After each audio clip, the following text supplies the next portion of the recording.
18-year-old girl abandoned by family, marries Korean Mafia stranger impulsively. The gun was cold against Maya Chen's temple.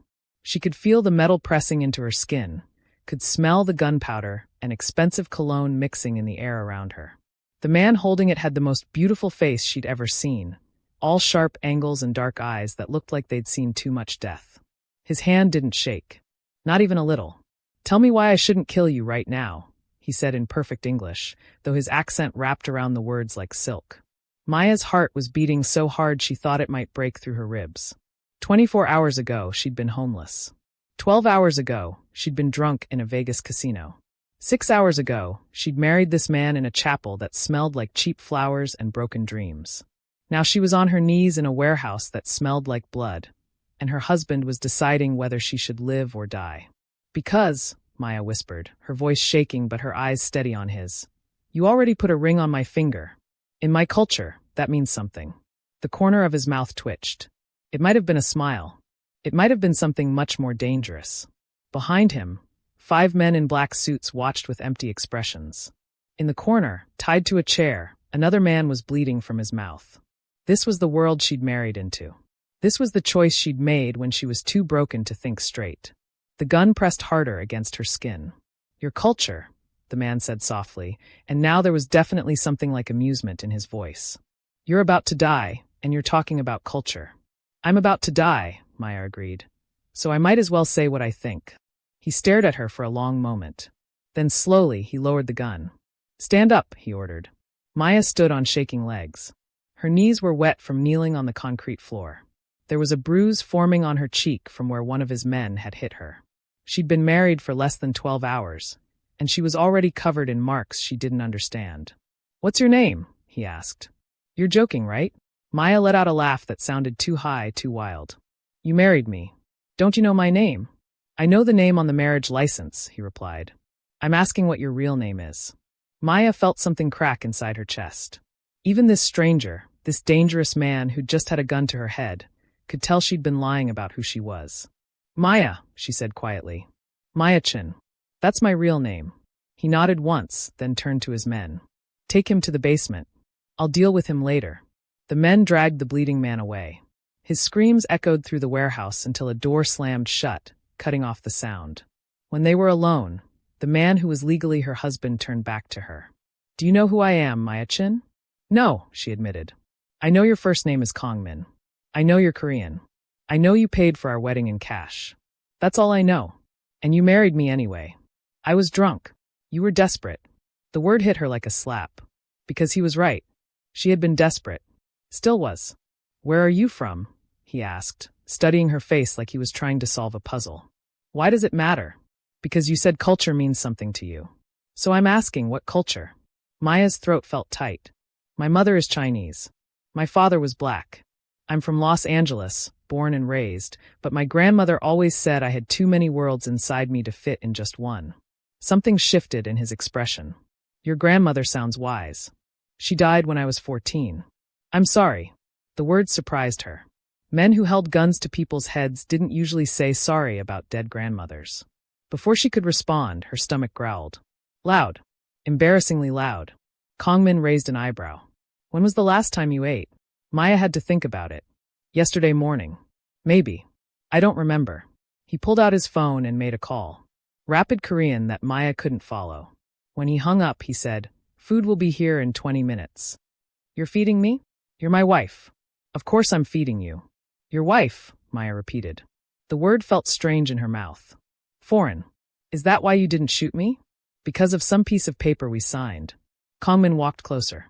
He moved like a cat, all controlled power and dangerous grace. When he was close enough that she could see the tiny scar above his left eyebrow, he stopped. "I didn't shoot you," he said quietly, "because when I asked if you knew who I was, you said no. And I believed you. Why does that matter? Because it means you're not working for my enemies. It means our marriage really was just a drunken mistake." He tilted his head, studying her. "Though I'm starting to think maybe it wasn't a mistake after all." Maya's heart was doing strange things in her chest. "What are you talking about?" "We'll discuss it after you eat. You look like you're about to fall over."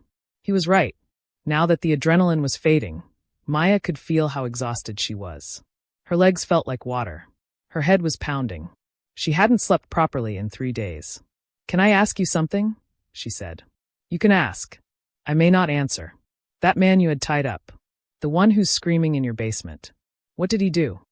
Kang-min's expression went cold. "He tried to kill me yesterday. Shot at my car. The bullet missed me and hit my driver instead. Juno died on the way to the hospital. He had a wife and 2 little girls." "I'm sorry," Maya whispered. "Don't be sorry for him. He chose his path. I wasn't apologizing for him. I was apologizing for your driver. For Juno. For his family." Kang-min stared at her. Really stared, like he was seeing her for the first time. "You're strange," he finally said. "I've been told that before." It wasn't an insult. A phone buzzed. Kang-min checked it and frowned. "We need to leave. Now." "Why? What's wrong?" "My grandmother just found out I got married. She's on her way here, and trust me, you don't want to meet her while you're covered in bruises and warehouse dirt." "Your grandmother," Maya said slowly. "Is she scary?" Kang-min actually smiled. A real smile that made him look younger, almost human. "She makes me look like a puppy. That's terrifying. You have no idea." He grabbed her hand, and Maya noticed 2 things at once. First, his hands were warm and surprisingly gentle. Second, he was wearing a wedding ring that matched hers.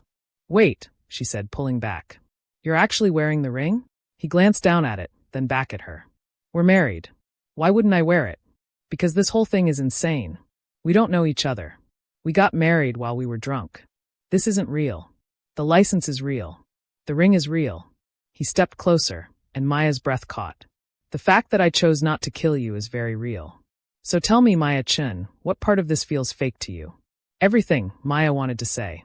"All of it feels like a dream or a nightmare, and I can't tell which." But before she could answer, the warehouse door exploded inward. Not metaphorically. Actually exploded. Fire and smoke, and the sound of wood splintering filled the air. Maya screamed and dove to the ground, covering her head with her arms. She felt Kang-min's body cover hers, protecting her from the debris raining down. His weight was solid and real, and for half a second, Maya felt safe. Then the gunfire started. Bullets hit the concrete around them. Kang-min rolled them behind a stack of crates, his gun already in his hand. "Stay down," he ordered. "What's happening?" "My enemies found us." "How many enemies do you have?" "More than I'd like." He leaned around the crate and fired 3 shots. Someone screamed. Maya pressed her hands over her ears, trying to block out the sound, but it was everywhere. Gunshots and shouting, and the smell of smoke. "There's a door behind us," Kang-min said, not looking at her, his eyes scanning the warehouse. "When I say go, you run. Don't look back. Don't stop. Just run. What about you?" "I'll be right behind you." "You're lying." He glanced at her then, and something in his expression made her chest hurt. "Maybe," he admitted. "But you're still going to run. I don't even know where the door is. 10 feet behind us. Blue door. It leads to an alley. Turn left, keep running until you see a black car. The driver's name is Min Jun. Tell him code Lotus. He'll take you somewhere safe." "Code Lotus," Maya repeated. "What kind of?" "Go."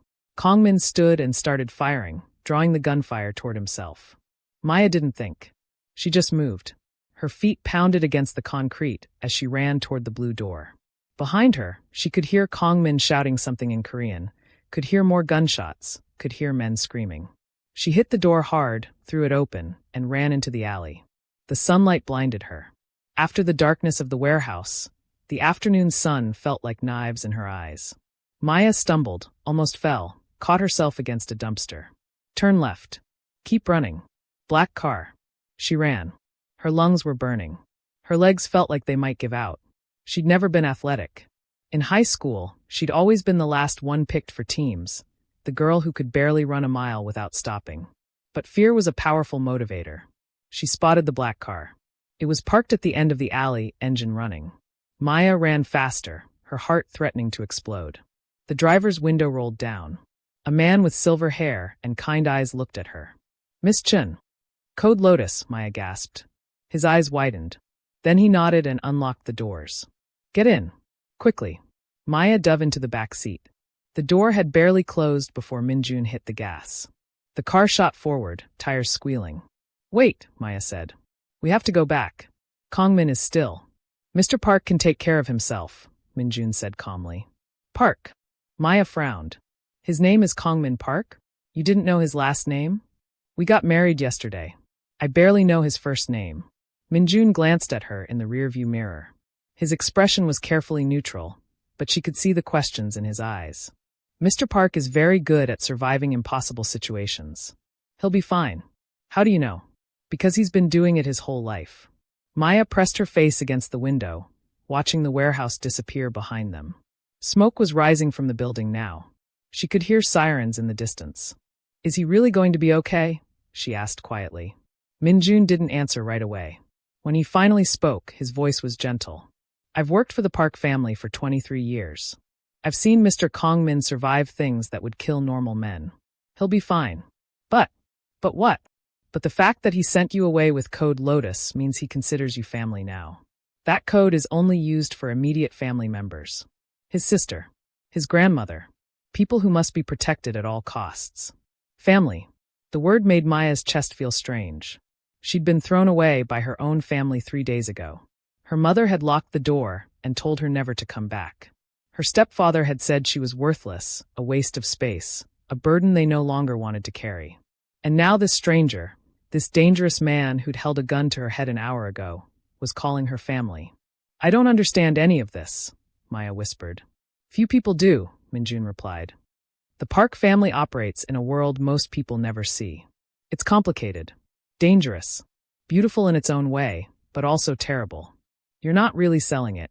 He smiled slightly. I'm not trying to. I'm just being honest. Mr. Kang-min values honesty above almost everything else. They drove in silence for a while.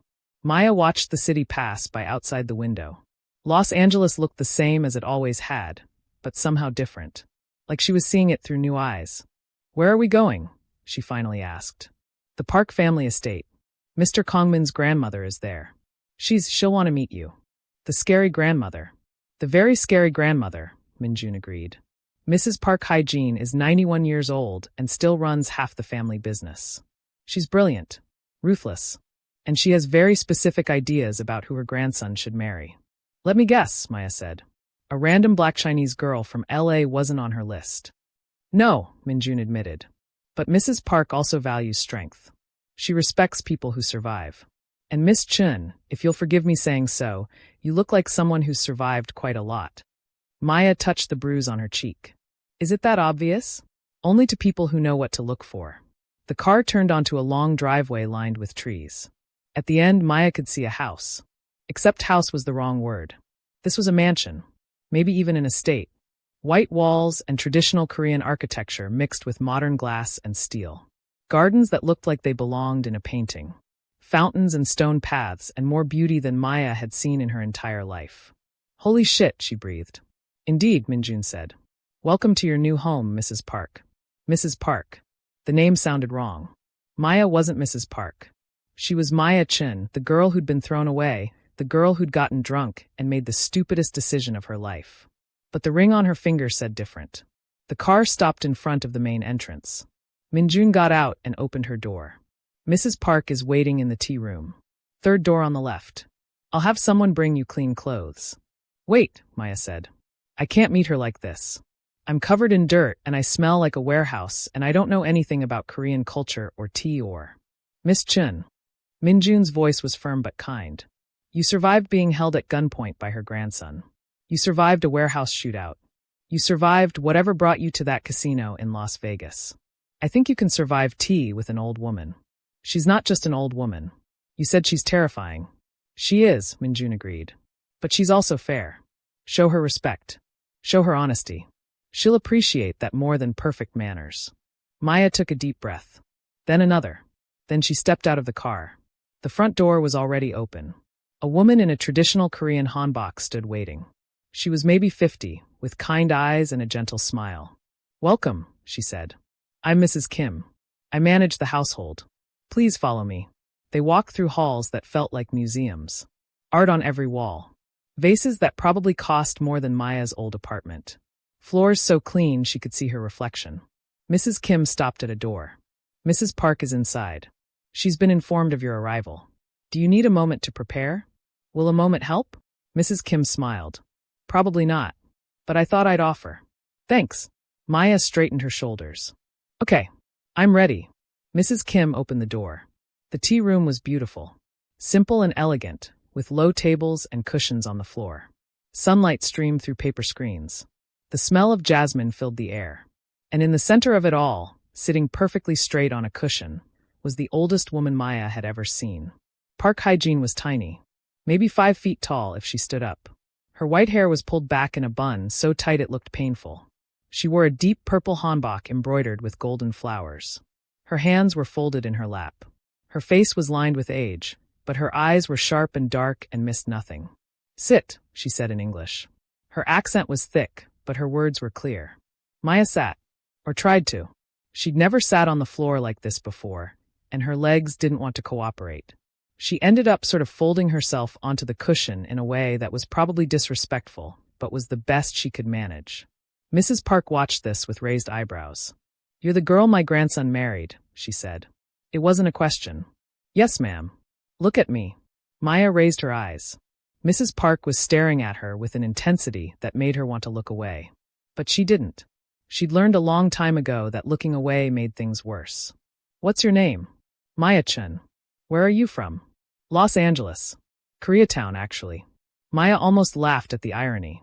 I grew up about 5 miles from here. And your family? The question made Maya's chest hurt. We're not in contact anymore. Why not? Because they don't want me. The honesty surprised even Maya. But there was something about this old woman that made lying feel impossible. Mrs. Park was quiet for a long moment. Then she poured tea into 2 cups. She handed one to Maya. Drink, she ordered. Maya drank. The tea was hot and bitter and perfect. Tell me, Mrs. Park said, why did you marry my grandson? I don't know, Maya admitted. I was drunk. I was desperate. He was there, and he seemed to understand what it felt like to be alone, and I thought. I don't know what I thought. That maybe for one night, I wouldn't have to be alone anymore. And now I'm terrified. I don't know who he is. I don't know who you are. I don't know what I've gotten myself into. But I'm here, and apparently I'm married, and this morning your grandson held a gun to my head, so I'm thinking maybe I made a really, really bad choice. Mrs. Park's expression didn't change. He held a gun to your head? Yes, ma'am. And you're still here? I didn't have anywhere else to go. Honest, Mrs. Park murmured. Foolish, but honest. She sipped her tea. My grandson is a complicated man. He does complicated things for complicated reasons. But he doesn't marry. Ever. In 32 years, I've tried to arrange 17 different marriages for him. He refused them all. So the fact that he married you, drunk or not, means something. What does it mean? I don't know yet. That's what we're going to find out. Mrs. Park set down her cup. This marriage can be annulled. I have lawyers who can make it disappear by tomorrow morning. No one would ever know. You could go back to your life. I don't have a life to go back to, Maya said quietly. Then we'll make you a new one. I'll give you money. Enough to start over somewhere else. Anywhere you want. New York. Chicago. You could even go international. Seoul. Tokyo. Paris. The world is big, Maya Chen. You don't have to stay here. It was a generous offer. More than generous. It was a way out. Maya looked at the tea in her cup. The steam rising in delicate curls. The way the sunlight caught on the surface. Can I ask you something? She said. Ask. Why are you giving me a choice? You could just make me leave. You clearly have the power to do whatever you want. Mrs. Park smiled. It was small and sad and understanding. Because I know what it's like to have no choices. When I was 17, I was sold to my husband's family. Sold like property. I didn't have a choice. I didn't have a voice. For 20 years, I had to survive in a world that wanted to break me. She leaned forward. I survived. I learned. I became stronger than anyone expected. But I never forgot what it felt like to be powerless. So now, whenever I can, I give people choices. Real ones. Even when it's inconvenient for me. Maya felt tears burning in her eyes. Thank you, she whispered. Don't thank me yet. You haven't decided. Yes, I have. Maya set down her cup. I want to stay. Why? Because. Maya had to think about it. Because your grandson looked at me last night in that casino. And he saw me. Really saw me. Not the girl who wasn't good enough for her family. Not the girl who was too mixed, too weird, too much of nothing and not enough of anything. He just saw me. And I. She took a shaky breath. I haven't felt seen in a really long time. Mrs. Park studied her for a long moment. Then she nodded once. Okay. Okay. You can stay. But there are rules. Of course there are. You will learn Korean. You will learn our customs. You will attend family events, and you will represent this family with dignity. Mrs. Park's eyes went hard. And you will never, ever betray my grandson. If you hurt him, if you use him, if you bring shame to this family, I will personally make sure you regret it. Am I clear? Crystal clear. Good. Mrs. Park clapped her hands twice. Mrs. Kim. The door opened immediately. Yes, ma'am. Show Maya to the guest suite. Get her clean clothes, food, whatever she needs. Tomorrow we begin her training. Training? Maya asked. You're a Park now, Mrs. Park said. That means something in this city. You need to learn what that means. How to act. How to speak. How to survive in our world. And if I can't learn? Mrs. Park smiled. It wasn't a kind smile. Everyone can learn. The question is whether they're willing to pay the price. Maya was escorted to a guest suite that was bigger than any apartment she'd ever lived in. Bedroom, bathroom, sitting room, walk-in closet already filled with clothes in her size. How they knew her size, she didn't want to know. Mrs. Kim brought food. Real food.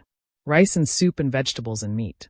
Maya ate until her stomach hurt, until she couldn't eat another bite. Then she took a shower. The bathroom had a tub the size of a small pool and a shower with more settings than a spaceship. Maya stood under the hot water for 20 minutes, watching the dirt and blood and fear wash down the drain. When she finally got out, she wrapped herself in a bathrobe that was softer than anything she'd ever touched. There was a knock on the door. Come in, Maya called. The door opened. Kang-min walked in. He was covered in blood. His suit was torn. There was a cut above his eyebrow and bruises forming on his jaw. But he was alive. You're okay, Maya breathed. Disappointed. No. I was worried. He closed the door behind him. You were worried about me. You're my husband. Apparently. So yeah, I was worried. Kang-min walked closer. He moved carefully, like everything hurt. How was tea with my grandmother? Terrifying. She offered to annul the marriage. Something flickered in his eyes. Anne. I said no. He stopped walking. Why? Maya wrapped her arms around herself. I don't know. Maybe because I'm tired of running. Maybe because I have nowhere else to go. Maybe because. She looked up at him. Maybe because you're the first person in 3 years who's looked at me like I matter. Kang-min reached out and touched her face. Gentle, like she might break. His thumb brushed the bruise on her cheek. Who hit you? One of your men. In the warehouse. He's fired. You can't fire someone for that. I just did. His eyes were intense. No one touches you. Ever. That's the rule now. Even you. Especially me. Unless you want me to. Maya's heart was doing that strange thing again. That fluttery, terrifying thing that meant she was in trouble. Deep trouble. The marriage can still be annulled, Kang-min said quietly. My grandmother was right about that. We barely know each other. This is insane. You should probably run while you still can. Probably, Maya agreed. But you're not going to. No. Why not? Maya thought about her answer. About all the real reasons and all the things she couldn't quite explain. Finally, she settled on the truth. Because I'm tired of being invisible. And when I'm with you, I feel like I exist. Kang-min pulled her closer. Close enough that she could feel the heat of his body. Close enough to see the flecks of gold in his dark eyes. You exist, he said. You're the most real thing I've seen in years. Then he kissed her. It was nothing like the drunk kiss at the chapel. This was careful and intense and full of something Maya couldn't name. He kissed her like she was precious. Like she mattered. Like she was worth protecting.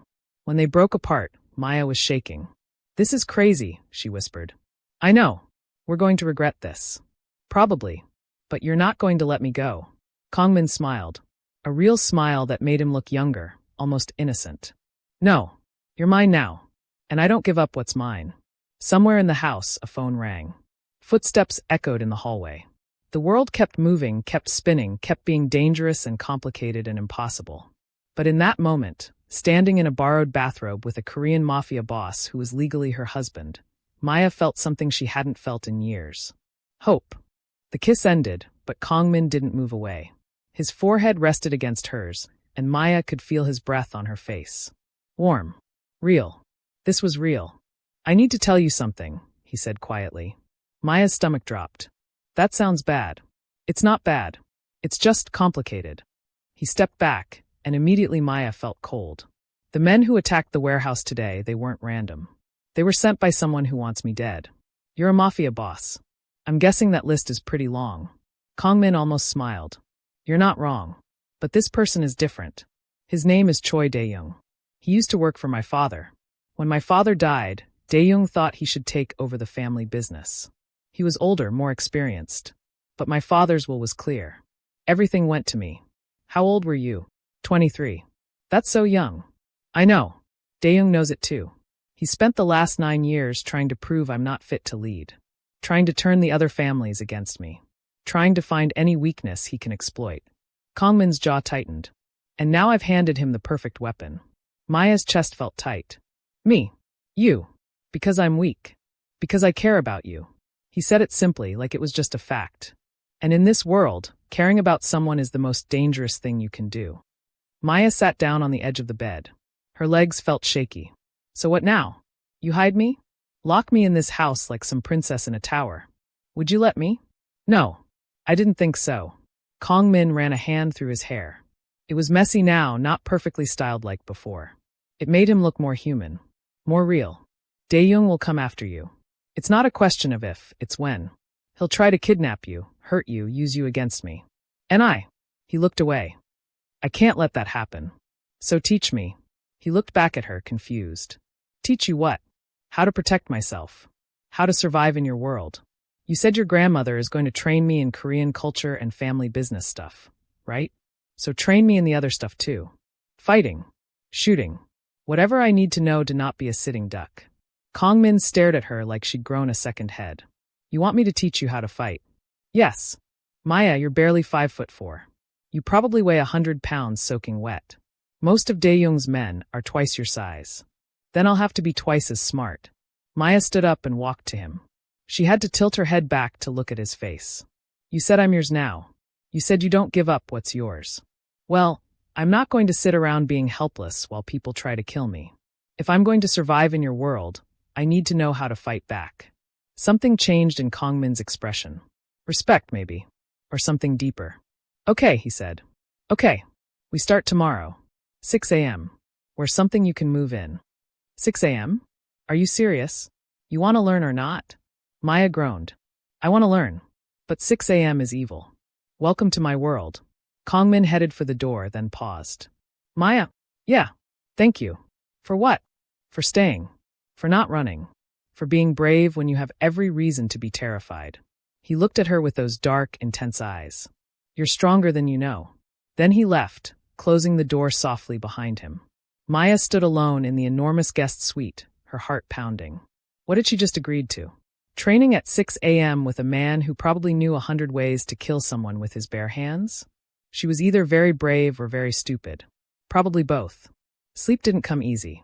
Maya lay in the giant bed, staring at the ceiling, thinking about everything that had happened. 3 days ago, she'd had a family. A terrible family, but still. A place to live. A job at the grocery store. A normal, boring life. Now she was married to a mafia boss, living in a mansion, and preparing to learn how to fight for her life. How did things change so fast? She thought about her mother's face when she'd locked the door. Cold. Empty. Like Maya was nothing. Less than nothing. You're 18 now, her mother had said through the door. We don't owe you anything anymore. Your stepfather's been wanting you gone for years. This is your chance to make something of yourself. Don't waste it. Maya had stood on that porch for 2 hours, waiting for the door to open. Waiting for her mother to change her mind. Waiting for someone to care. No one came. So she'd left. Walked to the bus station with everything she owned in a backpack. Got on a bus to Vegas because it was cheap and far away and maybe, just maybe, she could disappear there. Instead, she'd found Kang-min. Or he'd found her. Maya touched the ring on her finger. Gold and simple and real. In the darkness, it caught the moonlight from the window. Mrs. Park, she thought. I'm Mrs. Park now. The idea was insane. But somehow it felt right. Finally, around 3 a.m., she fell asleep. The alarm went off at 5:30. Maya wanted to throw it across the room. Instead, she dragged herself out of bed and looked through the closet. Someone had filled it with clothes. Expensive clothes. Designer brands she'd only seen in magazines. She found something that looked athletic. black leggings and a sports bra and a tank top. When she looked in the mirror, she barely recognized herself. The bruise on her cheek had faded overnight. Someone must have brought medicine while she was sleeping. There was a knock on the door at exactly 6 a.m. Maya opened it to find Kang-min waiting. He was wearing black workout clothes, his hair tied back, looking unfairly good for this early in the morning. "Ready?" he asked. "No, but let's do it anyway." He smiled and led her through the house.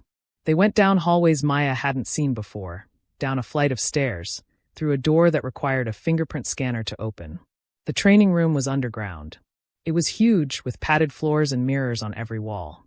Punching bags hung from the ceiling. Weapons lined the walls.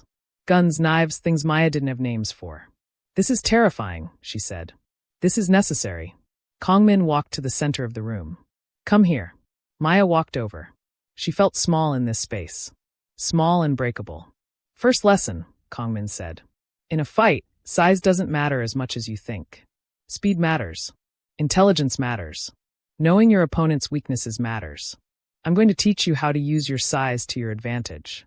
How is being tiny an advantage? You're fast. You're flexible. You can get into spaces bigger people can't. You can use momentum against opponents who are stronger than you." He circled her slowly. "But first, I need to see what you can do. Try to hit me." "What?" "Hit me. Anywhere. However you want." Maya stared at him. "I'm not going to hit you." "Why not?" "Because you're my husband. I'm also your trainer. And in this room, you don't hold back. Ever. Now hit me." Maya hesitated. Then she threw a punch. Kang-min caught her fist easily. Again. Faster. She tried again. He dodged. Again. She swung wildly. He stepped aside, and she stumbled past him. "You're telegraphing your moves," he said calmly. "Your shoulders tense before you punch. Your eyes focus on where you're aiming. A trained fighter can read that. You need to hide your intentions." "How?" "Practice." Again. They went for an hour. Maya threw punches until her arms ached. Kang-min corrected her form, adjusted her stance, taught her how to pivot on her feet. He was patient but demanding. When she did something wrong, he made her repeat it until she got it right. "Good," he said when she finally landed a hit on his shoulder. "Better. But you're still thinking too much. Fighting is instinct. You need to train your body to react without your brain getting in the way." "My brain is usually pretty helpful." "Not in a fight. In a fight, thinking gets you killed." He grabbed her hand and positioned it differently. "Your thumb goes outside your fist, not inside. If you punch with your thumb tucked in, you'll break it." His hands were warm on hers. Gentle, despite everything they were doing. "Can I ask you something?" Maya said. "Ask. How old were you when you learned all this?" Kang-min was quiet for a moment. 7. My father started training me the day I turned 7. Said I needed to know how to protect myself. How to protect the family. That's so young. In my world, you grow up fast or you don't grow up at all." He let go of her hand. Again. 10 more punches. Then we moved to kicks. By the time they finished, Maya's entire body hurt. Her muscles were screaming. Sweat was pouring down her face. She collapsed on the mat, breathing hard. Kang-min sat down beside her.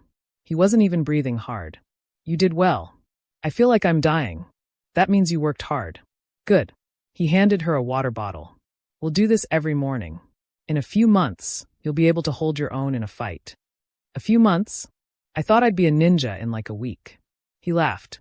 Actually laughed, and the sound made Maya's heart do that fluttery thing again. "Sorry to disappoint you," he said. "But real training takes time. Patience. Dedication. I can do patient. I think." They sat in silence for a while, both catching their breath. Maya noticed things about him she hadn't seen before. A scar on his collarbone. Tattoos peeking out from under his shirt. The way his hands never quite relaxed, always ready to move, to fight, to protect. "Can I ask you something else?" Maya said. "You ask a lot of questions. Is that a problem?" "No. I like it. Most people are too afraid to ask me anything." He looked at her. "What do you want to know? Why did you really marry me?" The question hung in the air between them. Kang-min was quiet for so long that Maya thought he wasn't going to answer. Then he said, "I told you. I needed a wife to avoid an arranged marriage. But you could have picked anyone. There were 100 girls in that casino. Probably 1,000 in Vegas. Why me specifically? You want the truth? Always." He turned to face her fully. "Because when I looked at you, I saw someone who was completely alone. Someone who had nothing left to lose. Someone who understood what it meant to survive when the world wanted you to break. His eyes were intense. I saw myself. Maya's throat felt tight. You're not alone. You have your grandmother. Your family. This whole empire. I have responsibilities. I have people who work for me, people who fear me, people who want to use me. But alone? He shook his head. I've been alone my whole life. Not anymore, Maya whispered. Something shifted in his expression. Something vulnerable and raw and real. He leaned in and kissed her. This kiss was different from the others. Desperate. Like he was trying to prove something to himself. Like he was afraid she might disappear. Maya kissed him back with everything she had. Her hands tangled in his hair. His arms wrapped around her waist, pulling her closer. When they broke apart, both breathing hard, Kang-min pressed his forehead against hers. You're dangerous, he murmured. Me? You're the Mafia boss. Exactly. And you're the only person in the world who makes me want to be something different. Something better. That's dangerous. Before Maya could respond, the door burst open. A man rushed in. Young, maybe mid-20s, dressed in a suit despite the early hour. He looked panicked. Boss, we have a problem. Kang-min was on his feet instantly, his whole demeanor changing. Cold. Controlled. Dangerous. What happened? Dae-young's men hit one of our warehouses on the east side. 3 of our guys are dead. They took the shipment. Which shipment? The one from Seoul. The medical supplies. Kang-min's jaw clenched. Get everyone to the main office. Now. We meet in 20 minutes. Yes, sir. The man glanced at Maya, curiosity in his eyes, then left quickly. Kang-min turned back to Maya. All the softness from a moment ago was gone. I have to go. I know. Stay in the house. Don't leave the grounds. There are guards everywhere. You're safe here. Kang-min. Promise me. His eyes were intense. Promise me you won't leave. Maya wanted to argue. Wanted to say she wasn't a prisoner, that she could take care of herself. But the fear in his eyes stopped her. I promise, she said. He kissed her forehead quickly, then left. Maya sat alone in the training room, her heart pounding. Medical supplies. Warehouses. Dead men. This was Kang-min's world. This was the life she'd chosen. She looked at her hands. They were shaking. 3 people were dead. Killed in a war she didn't understand. And somewhere out there, a man named Choi Dae-young was planning his next move. Planning how to hurt Kang-min. How to hurt her. Maya stood up. Her muscles protested, but she ignored them. If she was going to survive in this world, she needed to be stronger. Faster. Smarter. She walked to the punching bag and started practicing the moves Kang-min had taught her. 1 punch. Then another. Then another. Her knuckles started to bleed. She kept punching. She thought about her mother's cold voice. Her stepfather's cruel words. Every person who'd ever made her feel small and worthless and invisible. She punched harder. You're going to hurt yourself. Maya spun around. An old woman stood in the doorway. Not Mrs. Park. Someone else. She was maybe 60, with gray hair and kind eyes and a traditional hanbok. I'm sorry, Maya said. I didn't know anyone else was down here. I'm Dr. Han. I work for the Park family. Medical care. She walked closer, eyeing Maya's bleeding knuckles. Let me see your hands. Maya held them out. Dr. Han examined them with gentle fingers. You need to wrap your hands before you punch. Otherwise you'll break your fingers. She pulled bandages from a bag Maya hadn't noticed she was carrying. Here, let me show you.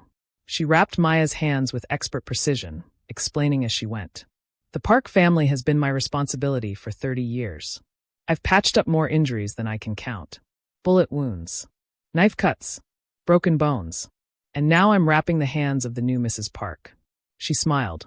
Life is strange. You're telling me. How are you adjusting? Maya didn't know how to answer that. It's a lot. Everything is a lot. I imagine so. Dr. Han finished wrapping the second hand. There. Now you can punch things without destroying yourself. Thank you. Can I give you some advice? Please. Dr. Han sat down on the mat, gesturing for Maya to join her. The Park family is complicated. Dangerous. Built on blood and secrets. Most people who enter this world don't survive it. They're either consumed by it or they run away. But every once in a while, someone comes along who changes things. Someone who makes the family better instead of worse. You think that's me? I think you have a chance to be. Dr. Han's eyes were serious. Kang-min hasn't brought anyone home in 9 years. Not once. He keeps his personal life completely separate from the family business. But he brought you here. He's training you. He's protecting you. That means something. What does it mean? It means he sees a future with you. And Kang-min doesn't think about the future.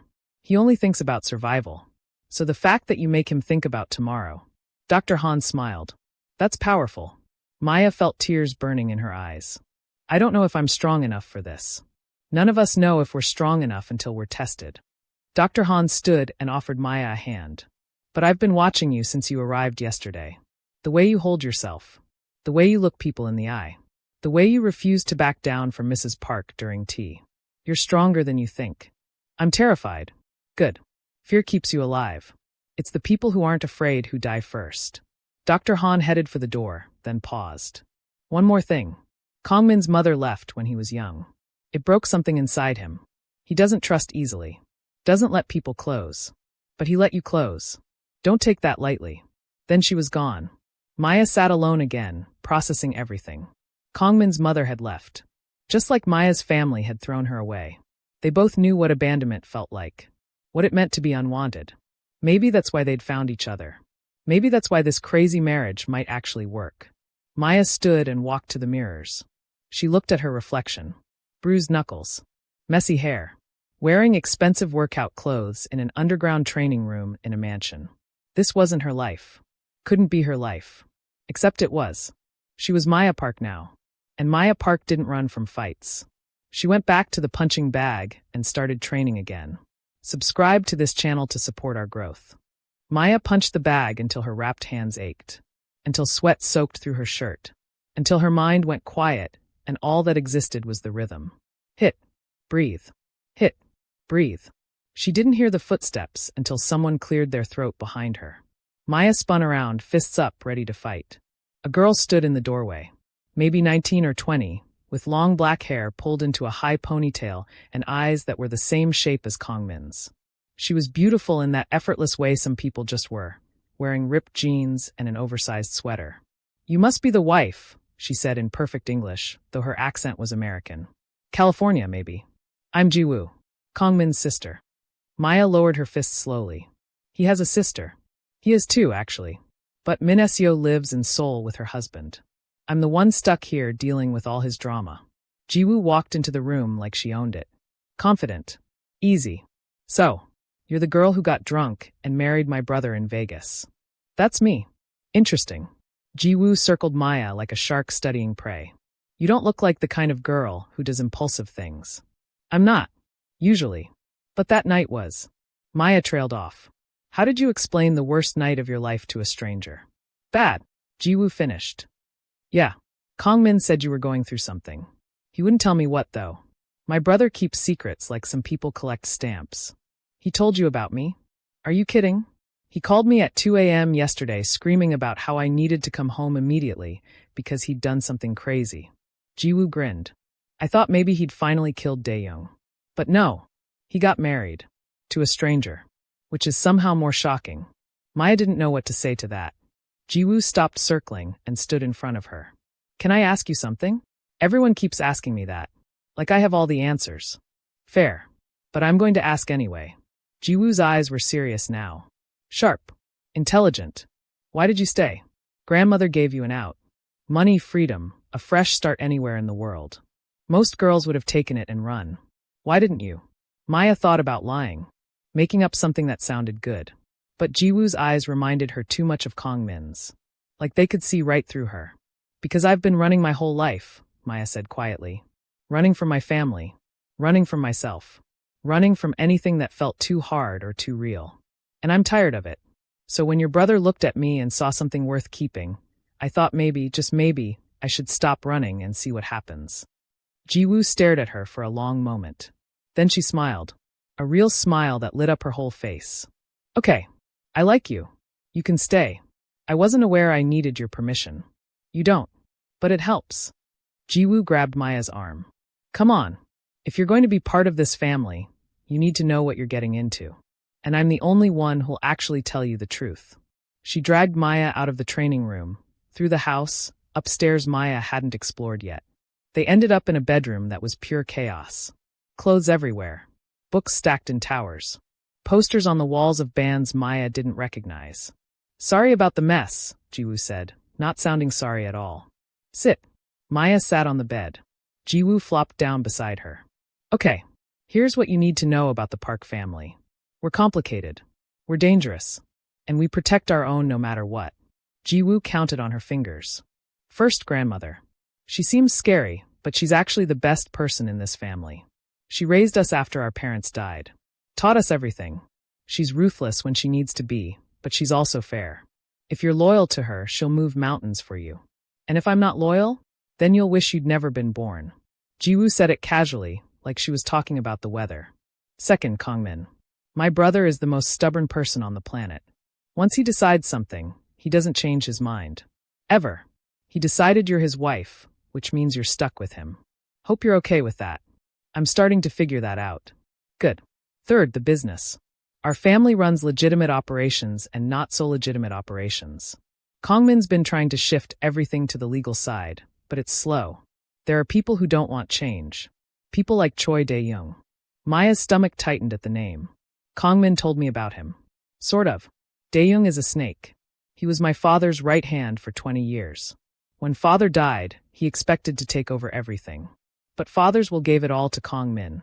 Dae-young's been trying to prove Kang-min's not fit to lead ever since. By killing people. By doing whatever it takes. Jiwoo's expression went dark. He killed my best friend 2 years ago. She wasn't even involved in the family business. She was just a college student. But Dae-young found out she and I were close, so he. She stopped. Took a breath. He made it look like an accident. Car crash. But I know it was him. Maya reached out and took Jiwoo's hand. I'm so sorry. Yeah, me too. Jiwoo squeezed her hand back. That's why you need to be careful. Dae-young will come after you. Not because you did anything wrong, but because you matter to Kang-min. And hurting the people Kang-min cares about is Dae-young's favorite game. So what do? You learn. You train. You get strong enough to fight back. Jiwoo's eyes were fierce. And you trust your family. Because we've got your back now. That's what being a Park means.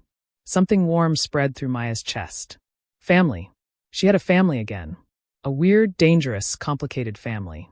But still. Can I ask you something now? Maya said. Sure. What happened to your parents? Jiwoo's expression closed off. That's a long story. I've got time. Jiwoo was quiet for a moment. Then she sighed. Fine. But you can't tell Kang-min I told you. He doesn't like talking about it. I promise. Our mother was American. Korean American, but she grew up in LA. She met our father when she was working as a translator. He was visiting the States for business, and he needed someone who spoke both Korean and English. She was 22. He was 45. That's a big age gap. Yeah, but apparently they fell in love anyway. Or at least, that's what grandmother says. They got married fast. Had Kang-min a year later. Then me. Then Min Seo. Jiwoo picked at a thread on her jeans. But mom never really fit into this world. She hated the violence. Hated the secrets. Hated what our father did for a living. What did she do? She tried to leave. Multiple times. But father always found her. Always brought her back. Jiwoo's voice got quiet. When I was 7 and Kang-min was 10, she finally did it. She took us and ran. Got all the way to Seattle before father's men caught us. Maya's heart hurt. What happened? There was a fight. Guns. Shouting. Mom told us to hide in the car. We did. We heard everything, but we didn't see it. Jiwoo's eyes were distant, remembering. When it was over, both our parents were dead. Mom shot father. Then one of his men shot mom. We were orphans in the span of 5 minutes. Oh my God. Jiwoo, I'm so sorry. Grandmother came and got us. Brought us back here. Raised us herself.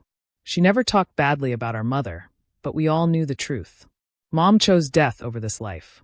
She'd rather die than stay in this family. Maya understood something now. Why Kang-min had said he'd been alone his whole life. Why he had so many walls built up around him. Kang-min was 10, Maya said softly. That's so young to lose everything. He grew up fast after that. Had to. Grandmother started training him immediately. Fighting.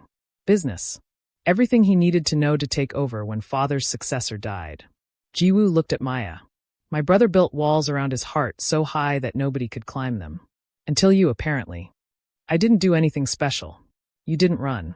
That's special enough. Before Maya could respond, both their phones buzzed at the same time.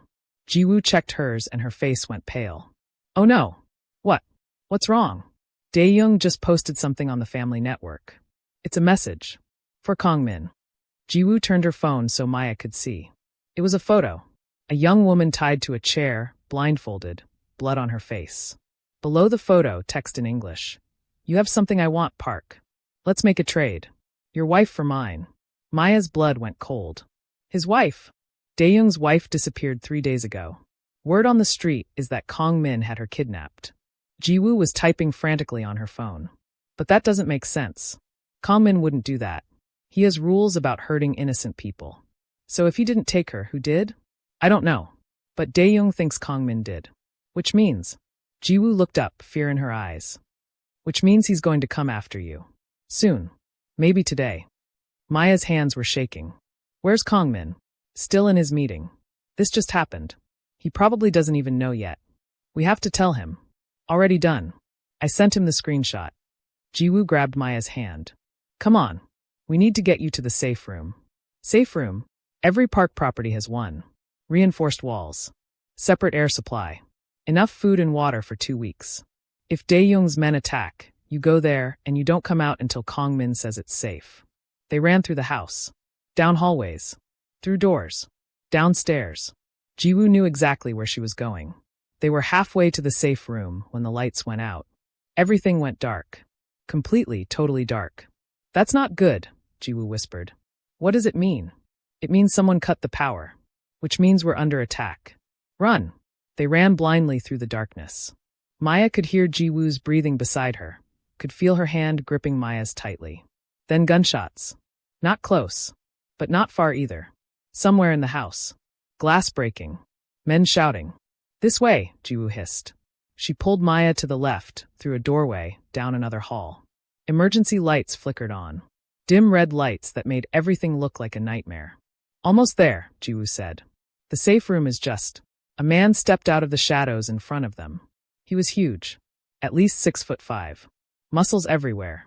And he was holding a gun pointed right at them. Well, well, he said in Korean accented English. The wife and the sister. Dae-young's going to be very happy. Jiwoo pushed Maya behind her. You're not taking us anywhere. The man laughed. Little girl, I've been doing this for 20 years.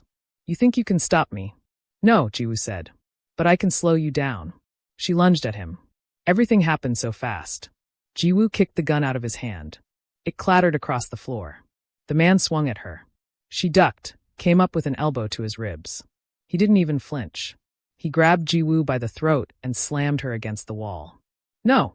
Maya screamed. The man looked at her. Don't worry. You're next. Maya saw the gun on the floor. 3 feet away. She could reach it if she moved fast. She dove.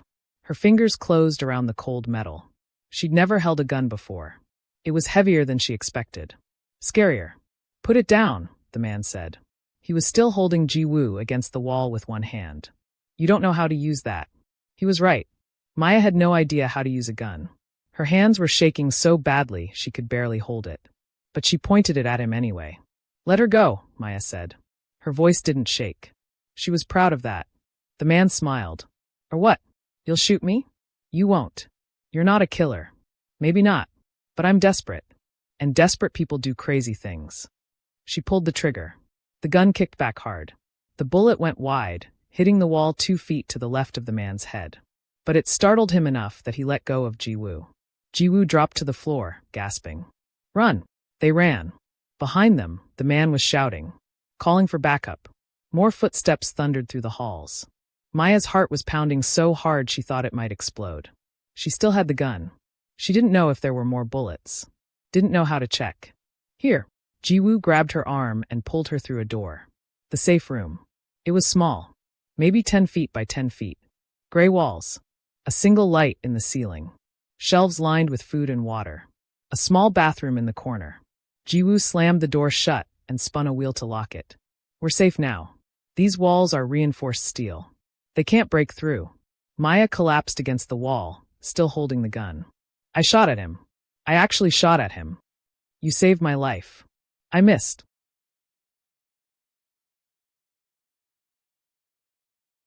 But you tried. That's what matters. Jiwoo's hands were shaking as she touched her throat. Bruises were already forming. Thank you. Don't thank me. I had no idea what I was doing. Neither did I the first time. But you learn fast when your life depends on it. Jiwoo pulled out her phone. No signal. The safe room blocks everything. We're cut off until someone opens the door from the outside. How long will that take? Depends on how bad the attack is. Could be an hour. Could be a day. They sat on the floor together, backs against the wall. Maya could hear muffled sounds from outside. Gunshots. Shouting. Things breaking. Is this normal? Maya asked. Define normal. Has this happened before? Twice. Once when I was 12. Once when I was 16. Both times, Dae-young's men tried to kidnap me to get leverage over Kang-min. Both times Kang-min stopped them. Jiwoo leaned her head back against the wall. He always stops them. What if he doesn't this time? Then we fight our way out. Maya looked at the gun in her hands. I don't know how to fight. You just did. You pulled the trigger when you had to. That's the hardest part. Jiwoo smiled weakly. The rest is just practice. They sat in silence for a while. The sounds from outside were getting quieter. Either the fighting was ending or it was moving farther away. Can I tell you something? Maya said quietly. Yeah. 3 days ago, I wanted to die. Not actively. I wasn't going to do anything. But I didn't care if I lived or died. I felt so empty and alone and worthless. Maya's voice cracked. And now I'm in a safe room with a girl I just met, holding a gun I don't know how to use, and I've never wanted to live more in my entire life. Jiwoo reached over and took her hand. That's what this family does. We make you want to fight, want to survive, want to matter. Is that a good thing? I don't know. But it's our thing. Suddenly, the sounds outside stopped completely. Total silence. Maya's heart started pounding again. Is that good or bad? I don't know. They waited. 1 minute. 5 minutes. 10. Then someone knocked on the door. 3 quick knocks. Pause. 2 slow knocks. Jiwoo jumped up. That's the family code. We're safe. She spun the wheel and opened the door. Kang-min stood there. He was covered in blood. His shirt was torn. There was a cut on his forehead and bruises forming on his jaw. But he was alive. His eyes found Maya immediately. Are you hurt? No. I'm okay. Jiwoo. I'm fine, Jiwoo interrupted. Maya saved my life, actually. Shot at one of Dae-young's guys. Kang-min's eyes widened. You did what? I missed, Maya said quickly. But I tried. Something changed in Kang-min's expression. He walked into the safe room, pulled Maya to her feet, and wrapped his arms around her so tightly she could barely breathe. Don't ever scare me like that again, he said into her hair. When I heard they were in the house, when I heard they were coming for you, He didn't finish. He didn't have to. Maya wrapped her arms around him, not caring that he was covered in blood. I'm okay. We're both okay. He pulled back just enough to look at her face. His hands cupped her cheeks. You're really okay? I'm really okay. He kissed her, hard and desperate and full of fear that was just starting to fade. When they broke apart, Jiwoo was smiling. Okay, you two are disgustingly cute. But can we maybe get out of this safe room? It smells like fear in here. Kang-min laughed shakily. Yeah, come on. They walked through the house together. Maya tried not to look at the damage. Broken windows. Bullet holes in the walls. Blood on the floors. Is everyone okay? She asked. We lost 2 guards, Kang-min said quietly. 3 more are injured. But we got all of Dae-young's men. They're being questioned now. How many were there? 12. 12 men had attacked this house. And Kang-min's people had stopped them all. They reached the main living room. Mrs. Park was there, sitting in her wheelchair like nothing had happened. Dr. Han was beside her, bandaging someone's arm. Grandmother, Kang-min said. Mrs. Park looked up. Her eyes found Maya. You're alive. Yes, ma'am. Good. Jiwoo. Alive and extremely annoyed, Jiwoo said. Also good. Mrs. Park's eyes went back to Kang-min. This is getting out of hand. Dae-young is escalating. I know. We need to end this. Soon. Before more people die. I know that too. Then what are you going to do about it? Kang-min's jaw tightened. I'm going to give him what he wants. Maya's stomach dropped. What? Not you, he said quickly, looking at her. Never you. But he wants a trade. His wife for mine. So I'm going to find out who really took his wife. And then I'm going to make sure he knows I didn't do it. And if he doesn't believe you, then I'll make him believe me. The way he said it made Maya's blood run cold. Mrs. Park nodded slowly. Be careful, grandson. Dae-young is not rational when it comes to his wife. He loves her. Truly loves her. It's his only weakness. I know. That's what I'm counting on.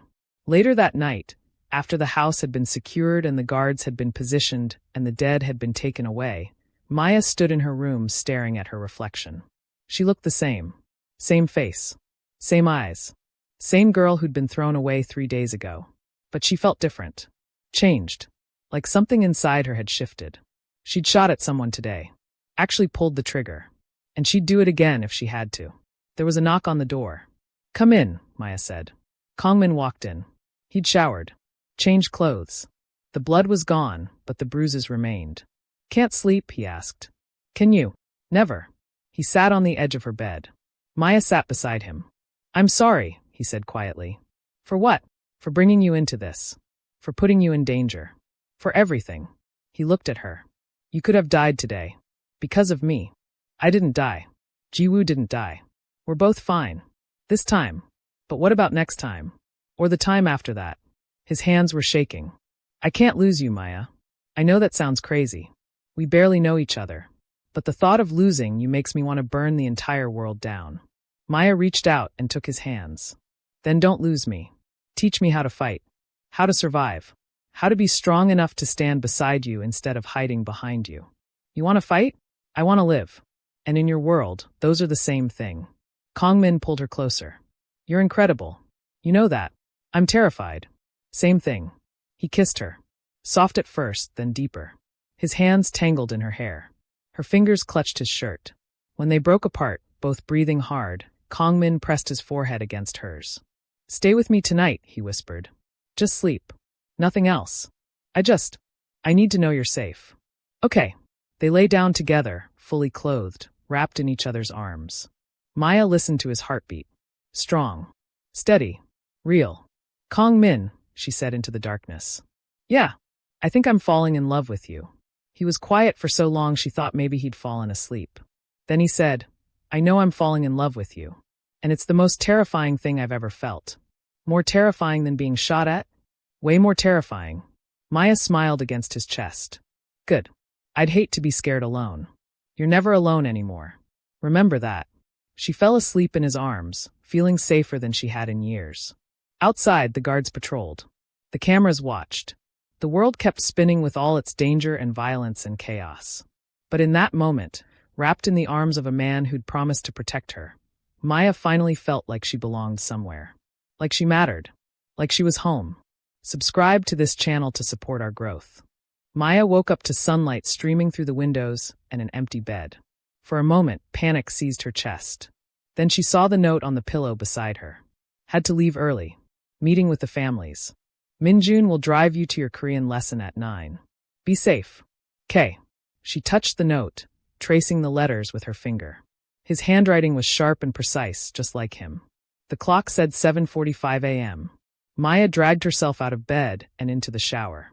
As hot water poured over her, she thought about everything that had happened. The attack. The safe room. Shooting at that man. Sleeping in Kang-min's arms. I think I'm falling in love with you. Had she really said that? Out loud. To a man she'd known for 3 days? But it was true. Somehow, impossibly, it was true. She got dressed in clothes that still felt too expensive, too nice for someone like her. A simple black dress that Ji-woo had left outside her door with a note. Grandmother says you need to look presentable for Korean lessons. This should work. J. At exactly 9 a.m., Min-jun was waiting by the car. Good morning, Mrs. Park, he said with a small bow. Good morning. And please, just call me Maya. That would be inappropriate, ma'am. Min-jun, you saved my life yesterday. I think we're past formalities. He almost smiled. Very well. Maya it is. But only when we're alone. The drive to the language school took 20 minutes. Maya watched the city pass by, thinking about how different everything looked now. She'd lived in LA her whole life, but she'd never really seen it like this. Through the eyes of someone who mattered. Someone who belonged. The Korean language school was in a small building in Koreatown. Inside, an elderly woman with silver hair and kind eyes was waiting. You must be Maya, she said in English. I'm Mrs. Song. Kang-min called me personally and asked me to teach you. He said your family. Family. That word again. Thank you for agreeing to teach me, Maya said. It's my honor. Any friend of the Park family is a friend of mine. Mrs. Song led her to a small classroom. Now let's begin. Korean is not an easy language, but I think you'll find it beautiful once you understand it. For 2 hours, Maya learned the basics. The alphabet. Simple phrases. How to say hello, goodbye, thank you, I'm sorry. Mrs. Song was patient and encouraging. You're doing very well, she said. Most students struggle with pronunciation, but you have a good ear. My grandmother spoke Mandarin, Maya explained. She said it would help me learn other languages someday. Your grandmother was wise. After the lesson, Minjun drove her back to the house. But instead of going inside, Maya asked him to wait. Is something wrong? He asked. No. I need to do something. Can you take me somewhere else first? Where would you like to go? Maya gave him an address she'd memorized years ago. The address of her mother's apartment. The place she'd been thrown out of 3 days ago. Minjun's expression was carefully neutral. Are you sure that's wise? Probably not. But I need to do it anyway. They drove in silence. Maya's heart pounded harder with every block they got closer. What was she going to say? Why was she even going back? Because she needed closure. Because she needed to look her mother in the eye one last time and know that leaving was the right choice. The apartment building looked smaller than she remembered. Dirtier. The paint was peeling. The stairs were cracked. This was where she'd grown up. Where she'd spent 18 years trying to be good enough, trying to be wanted. Would you like me to accompany you? Minjun asked. No. I need to do this alone. But, Maya hesitated. Can you stay close? Just in case. Of course. Maya got out of the car and walked to the building. Her legs felt like water. Her hands were shaking. She climbed the stairs to the 3rd floor. Apartment 3C. The door was the same ugly brown it had always been. She knocked. Footsteps inside. Then her stepfather's voice, annoyed and gruff. Who is it? It's Maya. Silence. Then the door opened. Her stepfather looked exactly the same. Tall, thin, with a permanent scowl on his face. He stared at her like she was a ghost. What do you want? He demanded. I came to talk to my mother. She doesn't want to see you. Let her tell me that herself. Her mother appeared behind him. She looked older than Maya remembered. Tired. Lines around her eyes that hadn't been there before. Maya, her mother said. No emotion in her voice. Just nothing. Hi, Mom. What are you doing here? Maya took a deep breath. I came to tell you that I'm okay. That I survived. That I found a place where people actually want me. Her mother's expression didn't change. Good for you. That's it. That's all you have to say.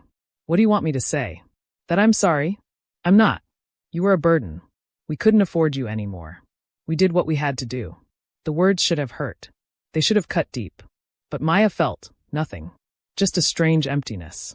You're right, Maya said quietly. You did what you had to do. And so did I. I survived. I found a family that actually cares about me. I found a husband who protects me. I found a life worth living. Her stepfather snorted. Husband? You're 18. What kind of man marries an 18-year-old? The kind who sees me as more than a burden. Her mother's eyes narrowed. Where are you living? What are you doing? That's none of your business anymore. You're my daughter. It's my business. No, Maya said firmly. I stopped being your daughter the moment you locked that door. I came here to tell you that I don't need you. I don't need your approval or your love or your acceptance. I'm done waiting for you to want me. Her mother's face went red. You ungrateful. I'm not ungrateful. I'm free. Maya turned to leave, then paused. Oh, and one more thing. If you or anyone from this family ever tries to contact me, ever tries to use me or hurt me or take anything from me, you'll regret it. I have people who protect me now. Real family. Remember that. She walked away before either of them could respond.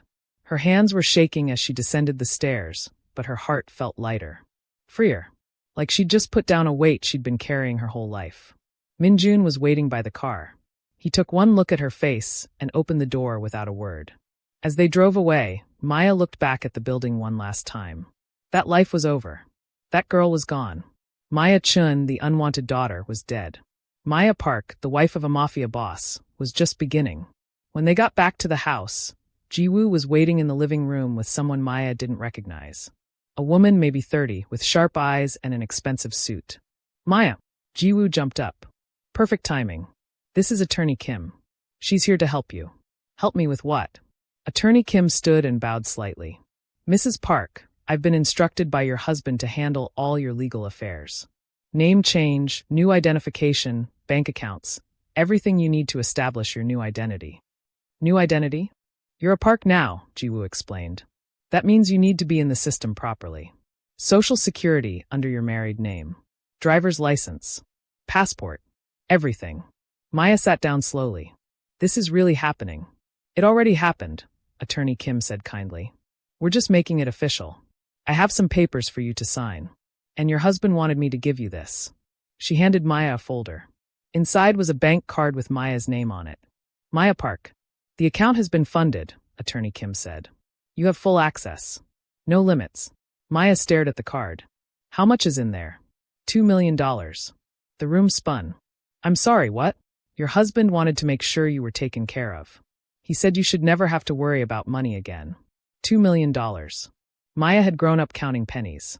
Splitting dollar menu items with her siblings because they couldn't afford more. And now she had $2 million just sitting in an account. I can't accept this, Maya said. You have to, Jiwoo replied. Kang-min will be insulted if you don't. In Korean culture, a husband provides for his wife. It's a matter of honor. But we barely know each other. You're married. That's all that matters to him. Jiwoo grinned. Plus, you're going to need money for shopping. The charity gala is next week, and you need a dress. Charity gala? Oh, right. Forgot to mention that. Every year, the major Korean families host a charity gala. It's basically an excuse for everyone to show off and make business deals. But this year is special because you'll be there. The mysterious new Mrs. Park. Everyone's dying to meet you. Maya's stomach dropped. I can't go to a gala. I don't know how to act at those things. That's why I'm here. A new voice spoke from the doorway.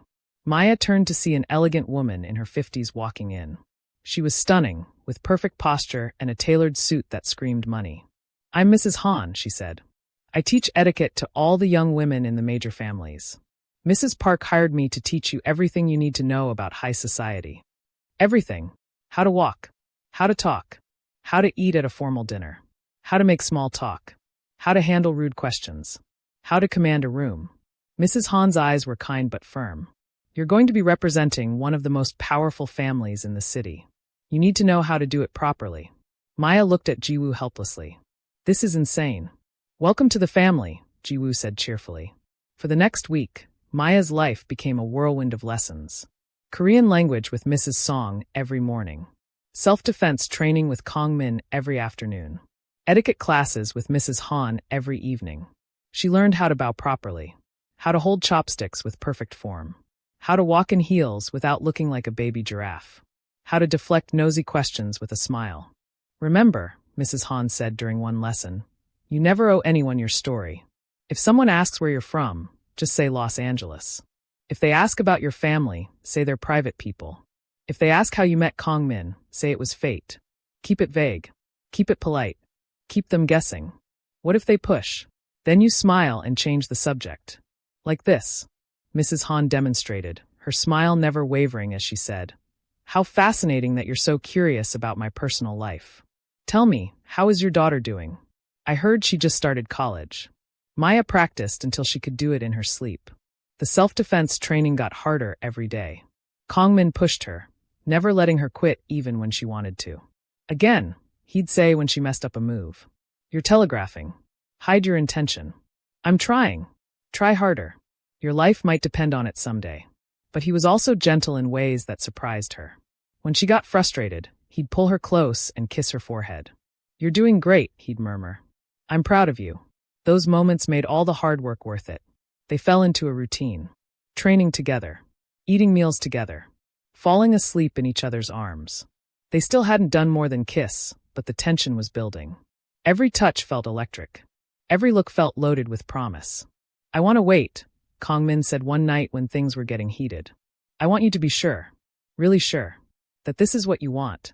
I'm sure, Maya whispered against his lips. Ask me again after the gala. After you've seen my world completely.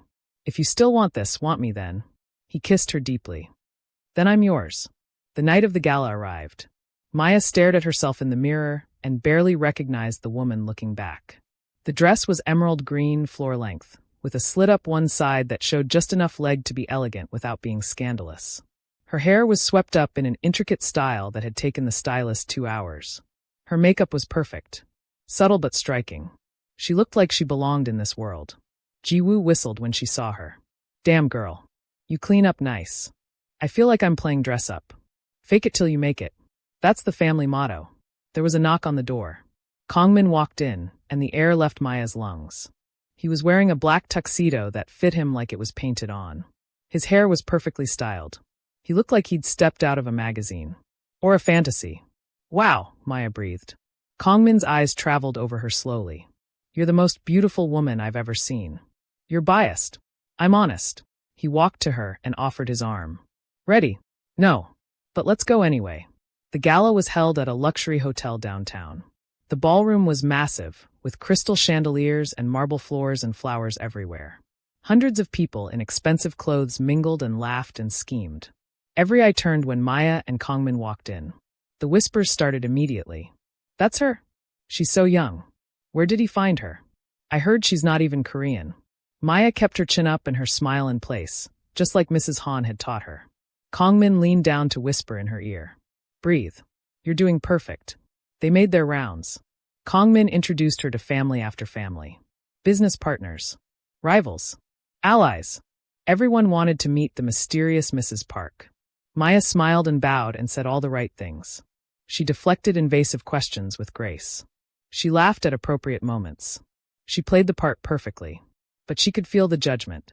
The suspicion. These people didn't trust her. Didn't think she belonged. Kang-min, a booming voice called out. They turned to see an older man approaching. He was maybe 60, with silver hair and eyes that missed nothing. Behind him was a younger man. Mid-30s. Handsome in a cruel way. Choi Dae-young. Maya recognized him from the photos Ji-woo had shown her. The enemy. The man who wanted Kang-min dead. Mr. Choi, Kang-min said coolly. What a surprise. Is it? This is the event of the year. I wouldn't miss it. Dae-young's eyes slid to Maya. And you must be the famous new bride. Maya, is it? Mrs. Park, Maya corrected gently but firmly. Dae-young's eyebrow raised. Of course. Mrs. Park. Forgive me. He took her hand and kissed it. His lips were cold. You're even more beautiful than the rumors suggested. You're too kind. I'm merely honest. He released her hand. Tell me, how does a girl like you end up married to a man like Kang-min? It must be quite the story. Maya smiled. The smile Mrs. Han had taught her. Polite but revealing nothing. It was fate. Sometimes the universe brings two people together in the most unexpected ways. Fate. How romantic. Dae-young's smile didn't reach his eyes. I hope fate continues to be kind to you, Mrs. Park. This world can be dangerous for those who don't understand it. Is that a threat? Kang-min's voice was ice. A warning. A friendly one. I'd hate to see such a lovely young woman get hurt because she didn't know the rules. Dae-young bowed slightly. Enjoy your evening. He walked away. The younger man followed. Maya's heart was pounding. That was him. Yes. He threatened me. Yes. Why aren't you doing anything? Because we're in public. Because starting a fight here would make us look weak. Kang-min's jaw was tight. But I'm going to make him regret those words. I promise you that. The rest of the evening passed in a blur. More introductions. More fake smiles. More whispers. Maya was exhausted by the time they got home. She kicked off her heels the moment they walked through the door. I'm never wearing shoes again. Kang-min laughed. You did amazing tonight. Everyone was impressed. Everyone was judging me. Same thing in this world. He pulled her close. But you handled it perfectly. You were graceful. Confident. Strong. Everything I knew you could be.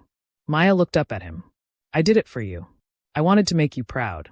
You always make me proud. He kissed her softly. Maya? Yeah. Are you still sure? About us? About this life? Maya thought about everything she'd been through. The abandonment. The fear. The danger. The training. The gala. And she thought about how she felt when she was with him. Safe. Seen. Valued. Loved. I'm sure, she said. I've never been more sure of anything. Kang-min's eyes darkened. Then come with me. He led her upstairs. Not to her room. To his. The room was masculine and clean. Dark colors. Minimal furniture. A massive bed. He turned to face her. Last chance to change your mind. I'm not changing my mind. Good. Because I don't think I could let you go now even if I wanted to. He kissed her, deep and desperate and full of all the things they'd been holding back. And for the first time in her life, Maya felt completely whole. 3 months later, Maya woke up to sunlight and the feeling of Kang-min's arms around her. This was her favorite moment of every day. The quiet before the chaos started. "Morning," he murmured against her hair. "Morning," Mrs. Song called. "She says you're ready to test for intermediate Korean." "Really? Really? You've been working hard." He kissed her shoulder. "I'm proud of you." Maya turned in his arms to face him. "I have news. Good news or bad news?" "Good news. I think. I hope." She took a deep breath. "I got accepted to UCLA. I start in the fall." Kang-min's face lit up. "Maya, that's incredible. You're okay with it? With me going to school? Why wouldn't I be? You're brilliant. You should be in school." He pulled her closer. "I'll have extra security assigned to you. And Minjun can drive you to classes." "And?" Maya laughed and kissed him to shut him up. "I love you. I love you too." They lay together in comfortable silence until reality intruded in the form of Kang-min's phone buzzing. He checked it and sighed. "I have to go. Meeting with the families about Dae-young. Be careful. Always." After he left, Maya got ready for her day. Korean lesson. Training. Etiquette practice. Her life was full now. Busy. Purposeful. She was walking downstairs when she heard voices in the living room. Mrs. Park's voice. And someone else. A voice she didn't recognize. Maya paused at the doorway. A woman sat across from Mrs. Park. She was maybe 25, beautiful, with long dark hair and expensive clothes. But her eyes were red from crying. "Please," the woman was saying. "I have nowhere else to go. My husband, he'll kill me if he finds me. I just need somewhere safe for a few days until I can figure out what to do." Mrs. Park's expression was thoughtful. "And you're sure he doesn't know you're here?" "I was careful. I promise." "Very well. We'll help you. The Park family protects those who need protection." Maya stepped into the room. "Who is this?" Both women looked up. The other woman's eyes widened. "You're Maya, Kang-min's wife. I've heard about you. And you are?" "My name is Soo-jin." The woman's voice shook. "I'm Choi Dae-young's wife." Maya's world tilted. Dae-young's wife. The woman who'd been kidnapped. The woman whose disappearance had started all of this. And she was here. In their house. This was either the best thing that could have happened or the worst. Maya had a feeling she was about to find out which. Subscribe to this channel to support our growth.